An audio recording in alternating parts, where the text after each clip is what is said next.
In a sweeping victory, pro-democracy candidates made huge gains in Hong Kong's district council elections, gaining control from pro-Beijing parties. The voters sending a clear message in the first polling since the protest movement began. Even before the polls closed, it was clear that this was an extraordinary election and a record-breaking day for Hong Kong elections, the highest voter turnout ever. Over 70% of registered voters cast their ballots. After nearly 6 months of, at times, violent demonstrations, the polling was seen as a way for voters to officially take sides in this deeply divided city of 7 million. Back the pro-Beijing candidates in the Hong Kong government or those who support greater democratic freedoms for Hong Kong, in line with the protesters who have been fighting to push back on what they see as increasing control from mainland China. This election means a lot to Hong Kong. The older generation hopes for stability, while the younger generation hopes for change. It's usually a sleepy election to select low-level local government positions.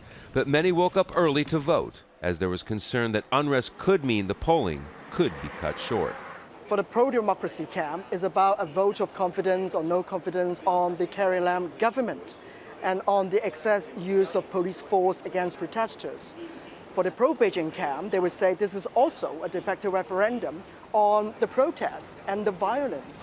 There was an uneasy calm during the few days leading up to the election, just a week after some of the worst violence in these nearly 6 months of protests. That's mainly because both sides view this election as critical to their cause. Hong Kong's leader Carrie Lam, while casting her vote, recognized the challenging times for the city and the importance of peaceful elections. Andrew Chu won his 4th term as district councillor. The pro-democracy candidate was brutally attacked earlier this month. Parts of his ear were bitten off. Our election result can have a very strong and clear message to no matter for the Hong Kong government, the Beijing authority, and also the international community that we Hong Kong people stand firm together. We try to keep on fight for our freedom and democracy.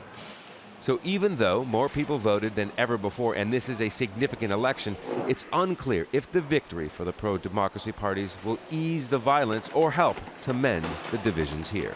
Scott Heidler, Al Jazeera, Hong Kong.